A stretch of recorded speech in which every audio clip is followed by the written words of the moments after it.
Hello, this is Michael Freed with All American Public Adjusters. Today we're going to talk about some of the not-so-basics of the NFIP, National Flood Insurance Program. We're going to do 3 bullet points. 1 being mitigation, 2 being coverage, and 3 being settlement. To start off with mitigation, it's the Wild West, unfortunately, because there's no set rules or prices for mitigation. The actual cost of demolition to your home, wet building materials, varies from vendor to vendor.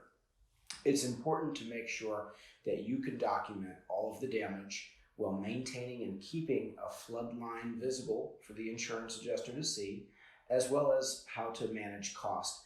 Ideally, this can be done with a do not exceed agreement prior to vendors coming in and doing the demolition or drying. The moment the water comes into your home, with it comes mold. There's a lot of microbial matter and organic growth that come in with that water. Unfortunately, coverage for mold isn't something that you'll find on an insurance policy through the NFIP.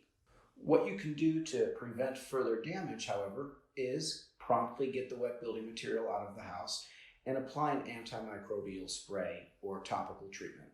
This can be done from any major mitigation contractor, and this is a standard protocol.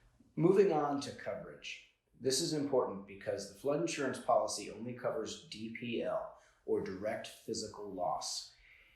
A good, easy example of this to follow is that your cabinets may sustain direct physical loss, direct physical damage, water damage. However, the countertops are going to be collaterally compromised when they have to be removed.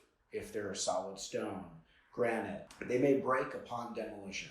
This isn't covered under flood. Similarly, the upper cabinets in your kitchen aren't going to be covered unless floodwater physically touches them. There's no matching clauses. This is important to know when you try to make a claim under your flood policy and have to fill out your proof of loss.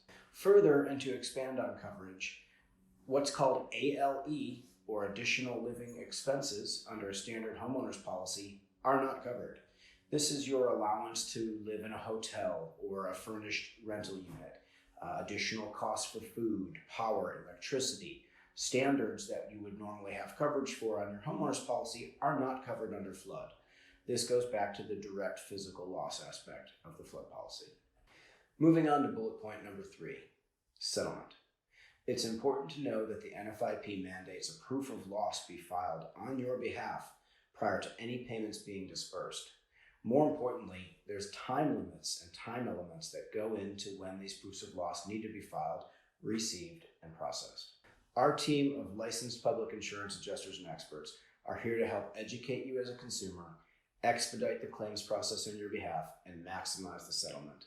Again, this is Michael Freed, President, All American Public Adjusters. Please check out our website and blogs at www.mytxpa.com.